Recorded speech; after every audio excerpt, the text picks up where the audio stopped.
Amigos, ¿qué tal? Bienvenidos a otro nuevo cambio de agujas. ¿Cómo estáis? Bueno, pues a ver, lo primero de todo, quiero que no os sorprendáis. Vamos a grabar a nuestro invitado Felipe de espaldas. Él, bueno, pues está bajo un seudónimo, ha escrito un libro, aquí le tenéis, de la Logia a la Iglesia, Felipe Sanz Gelote. Y bueno, para mí es un honor tener algo así, porque es verdad que en todos estos años no hemos tenido una temática que hablara de la masonería y hoy pues la vamos a tener. Así que doy infinitas gracias a Felipe, muchísimas gracias y bienvenido a Cambio de Agujas. ¿Cómo estás? Muchas gracias, Cristina, por haberme invitado hoy.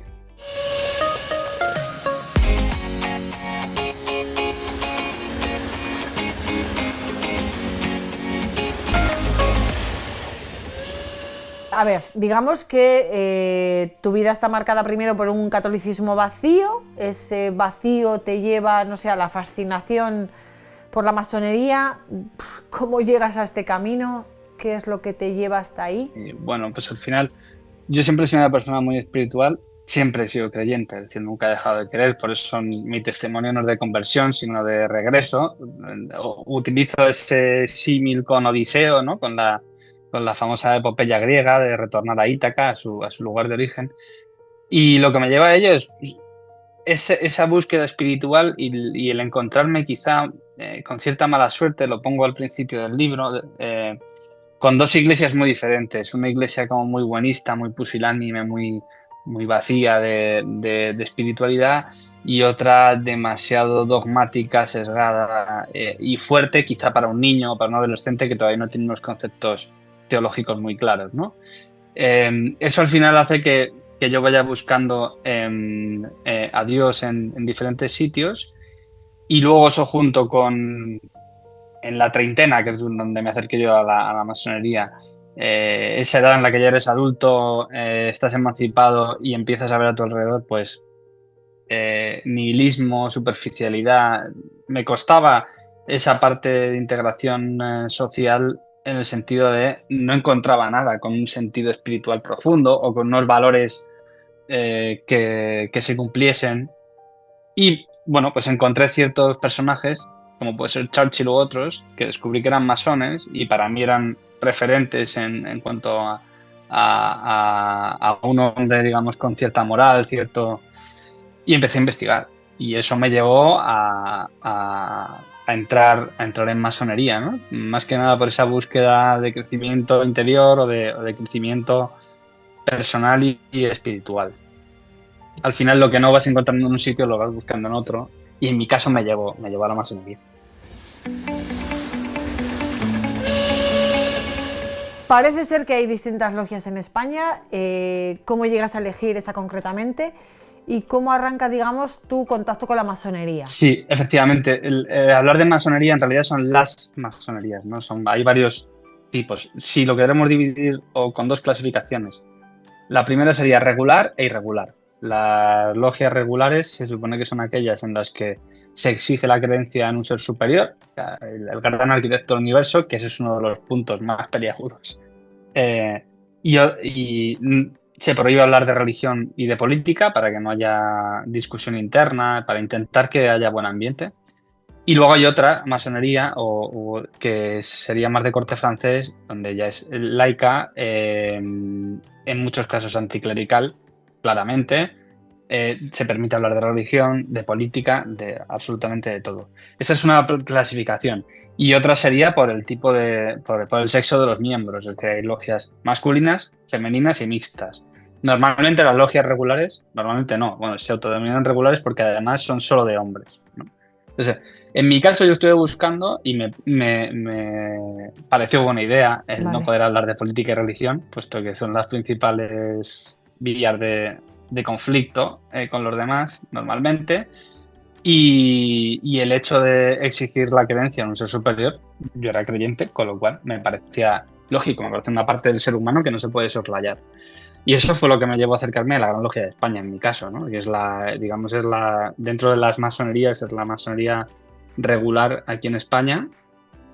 Y sencillamente a través de las lecturas, tanto en internet como libros, etcétera, bueno, pues escribí vía correo electrónico, me parece que a la Gran Logia Provincial de Madrid, Y el proceso de entrada es relativamente sencillo, aunque es mucho más difícil entrar que salir, eso es verdad, porque te hacen una serie de entrevistas, ¿no? Entonces, una vez que tú escribes, lo que hacen es quedar contigo, en el libro está relatado, y te van haciendo una serie de entrevistas hasta que deciden que, bueno, que puedes ser miembro de esa logia y te inician en la masonería. Entonces, mi camino de entrada fue más como el de muchos otros, ¿no?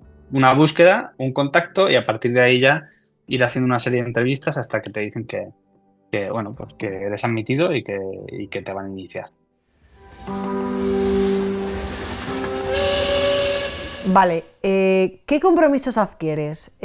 Porque tenemos entendido que hay diferentes niveles, estatus. Digamos que mi pregunta es si llegaste a ser venerable maestro o... Bueno, pues básicamente sí.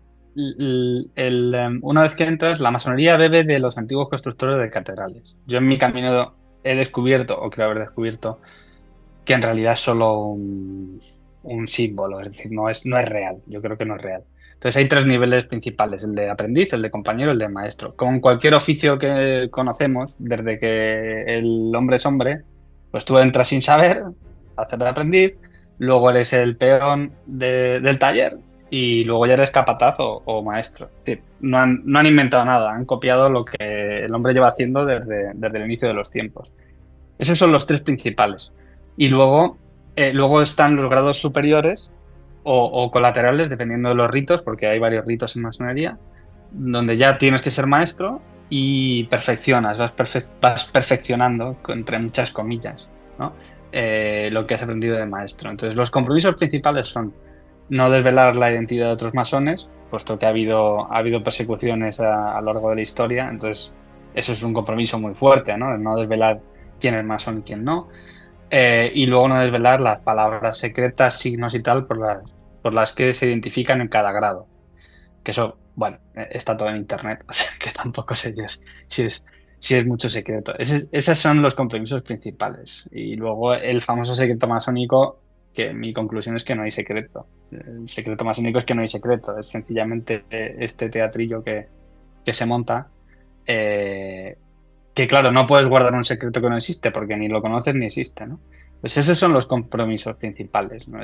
Intentar ser fraternal, obviamente, pero eso yo creo que es algo muy humano, y no desvelar los signos y palabras secretas, que están todas en internet, con lo cual no tiene mucho sentido, y no desvelar la identidad de quienes son, de quienes tú sabes que son masones, pero eso es un tema de seguridad. Entonces esos son los compromisos principales. Entonces mi camino. Pues yo entré de aprendiz, luego pasé a compañero, luego a maestro. En cada grado vas aprendiendo unas cosas. En el de aprendiz te centras en las virtudes cardinales y teologales. En el de compañero te dedicas a profundizar en el conocimiento más pues, el trivium, el quadrivium, la naturaleza, a estudiar básicamente, ¿no? Eso, claro, hay gente que entra en masonería con un nivel cultural más alto, un nivel cultural más bajo, entonces más o menos el grado en el que uno, bueno, pues si no tiene un nivel cultural muy alto, aprovecha para intentar elevar un poco ese nivel. Y luego ya el de maestro, que se supone que es, pues eso, ya eres maestro, ya has aprendido y ahora tienes que hacer, tienes que... Entonces, cuando eres maestro vas teniendo diferentes oficios en la logia. Muchos oficios son administrativos, porque en el fondo son asociaciones culturales, pues tesorero, eh, secretario, ¿no? Oficios administrativos. Luego hay algún otro que son los diáconos que ayudan en las ceremonias. Luego están los vigilantes, dependiendo del rito, es que son diferentes, ¿no? Pero vigilantes, que son los que... Hay un vigilante que ayuda a los aprendices, hay un vigilante que ayuda a los compañeros. Bueno, hay varios oficios, director de ceremonias, y luego el venerable maestro, que es el que dirige la logia, ¿no? Entonces yo llegué a venerable maestro, normalmente las logias aquí en España por lo menos, cada año se elige a un venerable maestro, con lo cual, y es dentro de los tres primeros grados, de los tres primeros grados es como el culmen, ¿no? Tú llegas ahí y ya eres venerable y de hecho ya todo el mundo te trata de venerable. Los masones se tratan de hermanos y en ese caso ya son venerables hermanos. Como siempre, intentando engordar el ego, ¿no? Y luego ya están esos grados colaterales hasta llegar al 33, Yo no llegué arriba del todo, pero bueno, me he leído todos los rituales, con lo cual los conozco, donde básicamente replican el mismo modelo de los anteriores. Se supone que tú entras, cogen normalmente algún símbolo o algún personaje del Antiguo Testamento, se inventan una historia alrededor de él, cogen una virtud o un valor para ensalzarlo, para ese aprendizaje o crecimiento personal, y bueno, se supone que gracias a ese grado, pues tú vas perfeccionando eso. Bueno, al final todos siguen el mismo patrón independientemente de que sea el grado más alto o más bajo, ¿no? Siempre es ese patrón, más o menos. Pues ese ha sido mi camino. Es decir, he tenido mucho contacto con los máximos responsables de la Gran Logia de España. También es verdad que es una organización muy pequeña. Son 3.000 más o menos, 3.000 y pico, de los cuales 1.500 son británicos jubilados en la costa. Con lo cual realmente unos 1.500. Y esa es la asociación masónica más grande en España. O sea, tampoco es que sea una cosa... O sea, en España es muy anecdótico.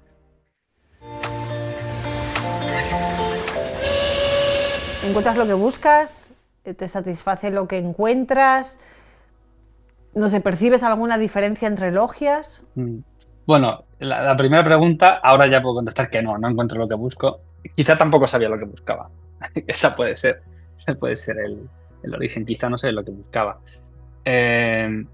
Sí hay diferencias, hay diferentes ritos. No quiero hacer una comparación porque para mí no es una religión. La masonería no es una religión. Es como un sustituto. No es una religión. Digamos que es un sustituto de la religión.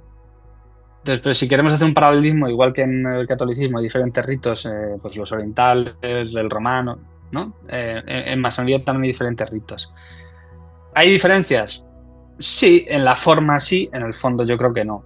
Hay un tipo de rito que es el escocés rectificado, que se denomina cristiano, donde los rituales no ponen gran arquitecto del universo, ponen Dios, donde se hace mención a Jesús, pero en el fondo sigue siendo lo mismo. Es decir, en el fondo caen en los mismos fallos que el resto de ritos. Entonces, contestando, no encontré lo que buscaba, quizá porque no sabía lo que buscaba, o porque busqué donde no debía buscar seguramente, y lo que encontré al final, cuando uno entra idealiza todo, ¿no?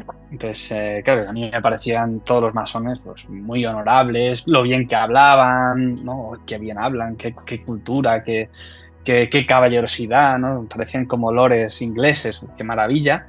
Luego ya cuando vas avanzando vas viendo que es todo impostura, ¿no? Entonces no encuentro lo que buscaba. Esa espiritualidad, por ejemplo, yo pensaba que iba a ser todo mucho más espiritual y es mucho más racionalista. En mi experiencia está reflejado, en el libro está reflejado, ¿no? Te encuentras un racionalismo radical y pese a que yo soy una persona muy racional, entiendo que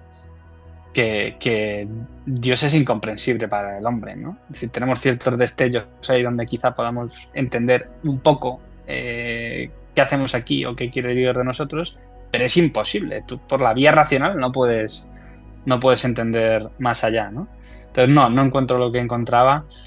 Y aunque hay diferentes formas rituales, para mí la masonería, por lo menos la masonería regular, que es la que yo vivía en la Gran Logia de España, era lo mismo, ¿no? Ya la masonería irregular es otro mundo con el que yo no he tenido mucho contacto, ¿no? Esa masonería laica, anticlerical, politizada, yo no he tenido mucho contacto con esa masonería.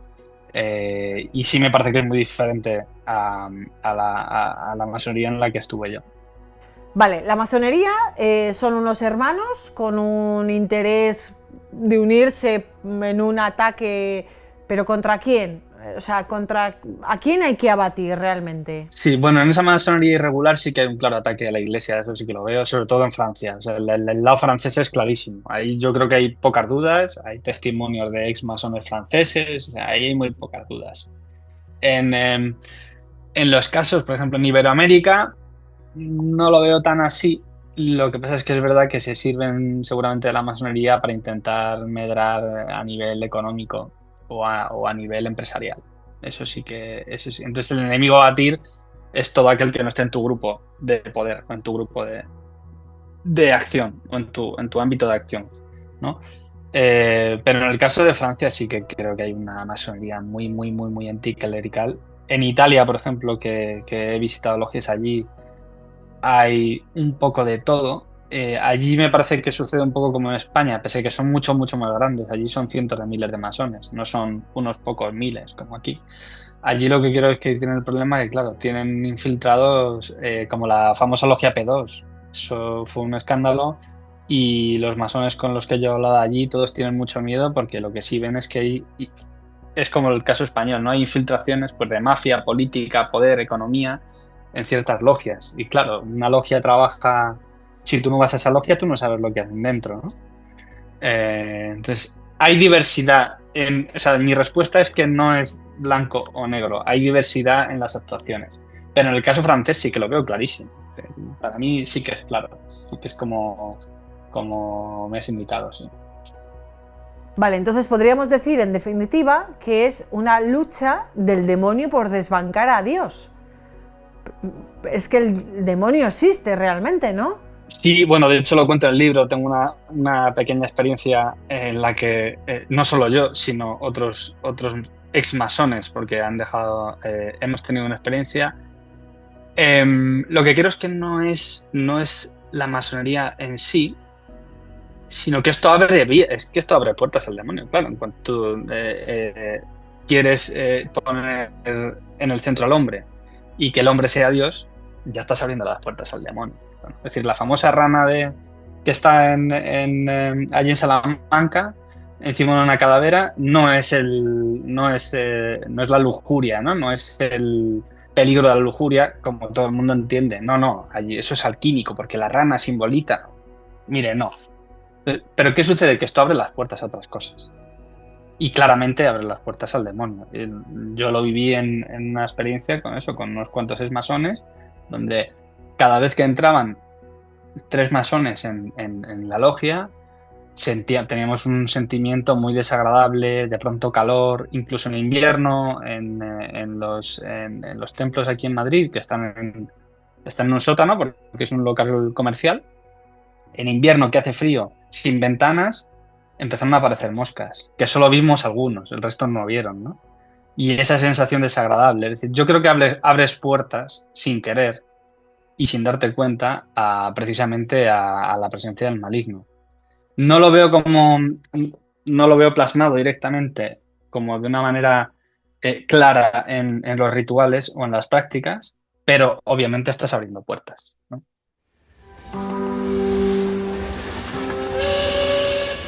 Felipe, dices que llega un momento en el que aparentemente todo va bien en la logia, pero hay como un momento de decepción. ¿Esto qué lo motiva? Bueno, pues es un cúmulo de cosas. En el libro yo creo que está razonablemente bien explicado. Primero la decepción personal, ¿no? Empiezas a ver, aparece el COVID, sobre todo con el COVID fue cuando el cambio fue evidente y ves que todos aquellos que supuestamente son tus hermanos y tal, pues en el fondo son los miembros de una asociación que van a lo suyo y que lo único que quieren hacer es seguir haciendo crecer su ego, ¿no? Luego ese ego exacerbado era patente. Y luego el relativismo absoluto. Ponía antes el ejemplo de la Biblia, pero hay otros muchos, ¿no? Es decir, hay una verdad, seguro, la verdad, y emana de Dios, y al menos yo lo creo así. Como decía un sacerdote amigo, cuando muramos ya veremos si tienen razón los musulmanes o nosotros, pero de momento yo soy hijo de Dios, ¿no? Entonces, cuando tú sabes que eres hijo de Dios, que hay una verdad, llega un momento en el que no puedes aguantar ese relativismo, todo vale, todo es bueno, todo depende de cómo lo mires. Y eso al final va haciendo mella en ti porque te das cuenta que en realidad es algo inventado, es un sincretismo de conocimientos alquímicos, decimonónicos, que se agregan a una idea de constructores de catedrales, que en realidad es una pantomima para que unos cuantos sigan engordando su ego, ¿no? Y luego también ver esa confrontación entre las personas que dentro de la masonería quieren servir, quieren ser útiles, y aquellos que se sirven de ello, ¿no? Aquello me llevó obviamente a decir, mira, yo tengo que dejar esto, junto con la experiencia que he contado antes, que no fue muy agradable, pues fue un conjunto de cosas que me llevó a salir de la masonería. ¿Cómo arranca ese nuevo itinerario en la Iglesia Católica? Bueno, pues yo nunca he dejado de querer, como decía antes. Hubo un momento en el que sí vendí con el libro, que quizá sustituí la oración por el asistir a las tenidas, ¿no? A los ritos masónicos, pero siempre he mantenido la meditación o la contemplación. Eso me ayudó, obviamente, y luego empecé a releer a los místicos católicos, me encantan. Los Padres del Desierto, volví a practicar, a hacer varios ejercicios espirituales que vienen tenía varios libros, ¿no? Uno de ellos del Padre Yalix, y aquello me hizo, pues, ver que quizá tenía que volver pues, o sea, a esa Ítaca, ¿no? Es decir, ¿qué estoy haciendo aquí en la masonería? Esto al final es un poco una pantomima.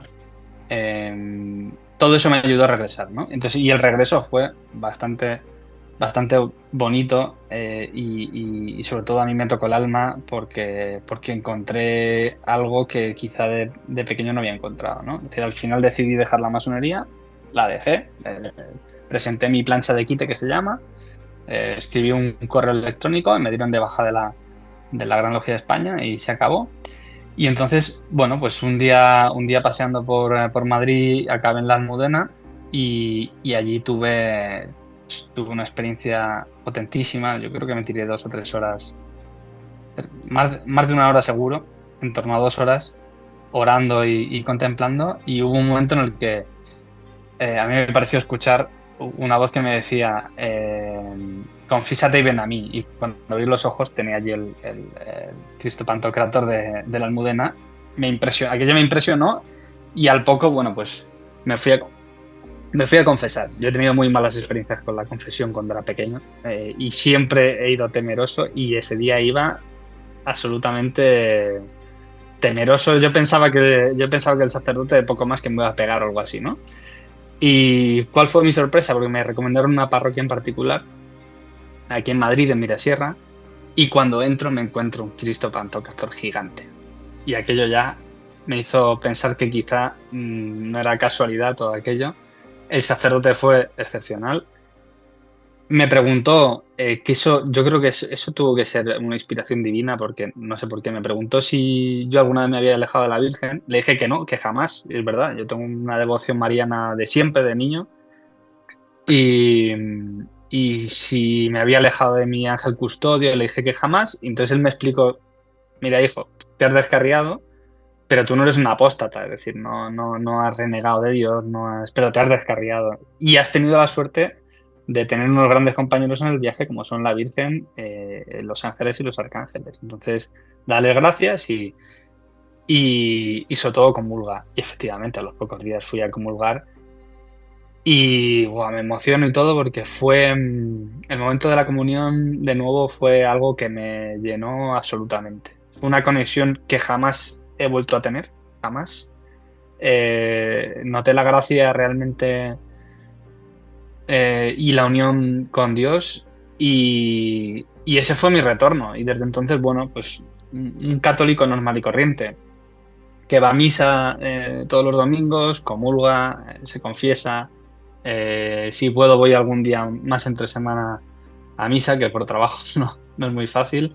Y sigo haciendo lo que he hecho desde que era pequeño, que es todos los días orar. Y cuando puedo, meditar y contemplar. O sea que ese ha sido mi retorno.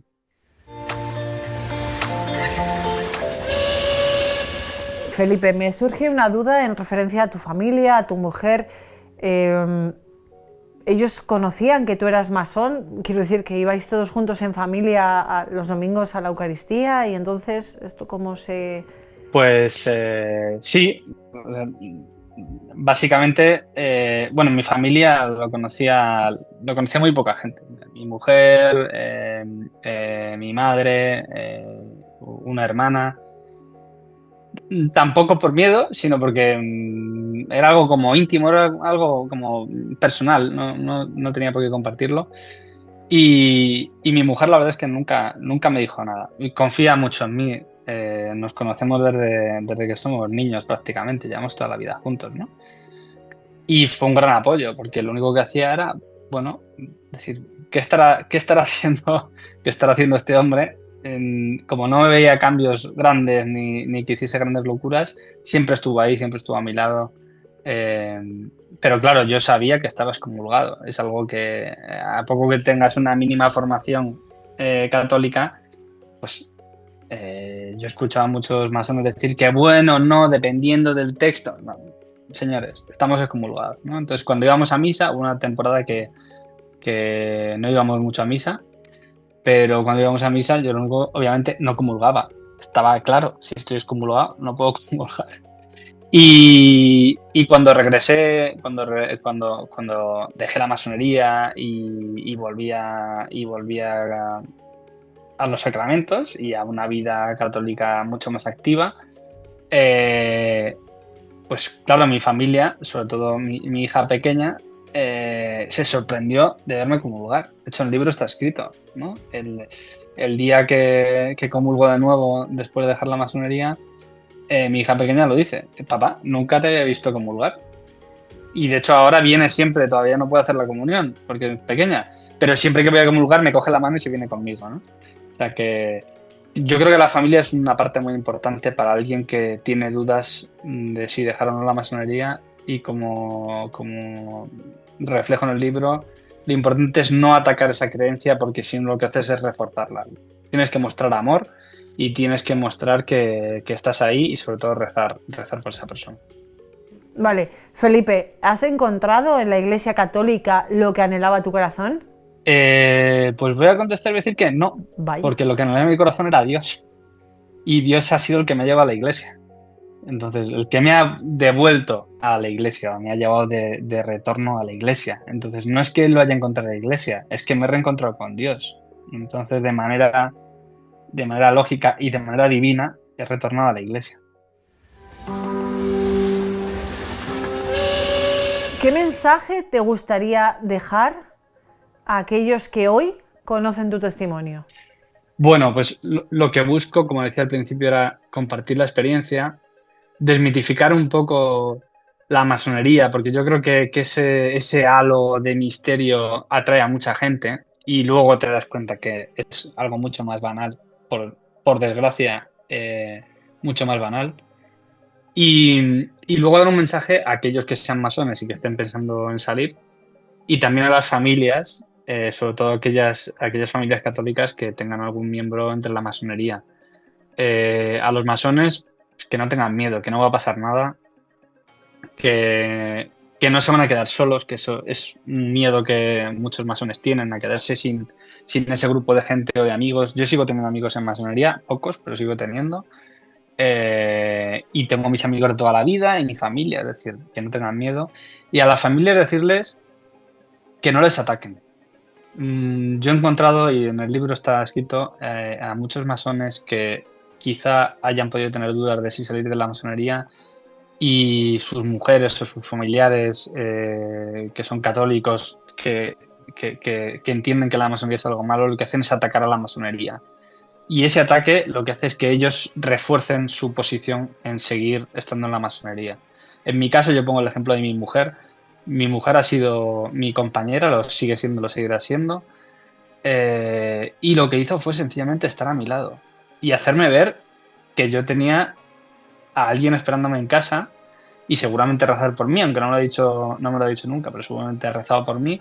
Entonces, mi recomendación final para los familiares de los masones es esa, es no ataquen la masonería, todo lo contrario.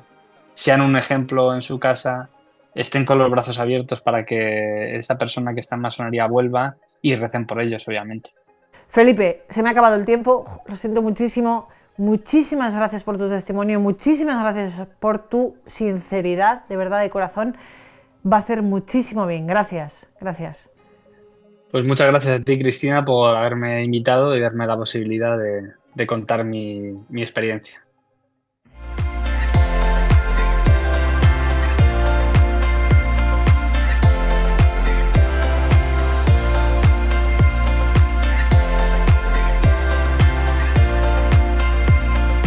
¿Cómo doy gracias, amigos, de que nuestra Madre la Virgen no nos deje por ahí de la mano de cualquier cosa, en este caso las logias y la masonería? cómo doy gracias de que siempre nos tienda la mano, de que estemos debajo de su manto, porque a veces experimentamos un vacío tan grande que pues nos ponemos a buscar y a veces lo que encontramos no es precisamente lo que nos viene bien.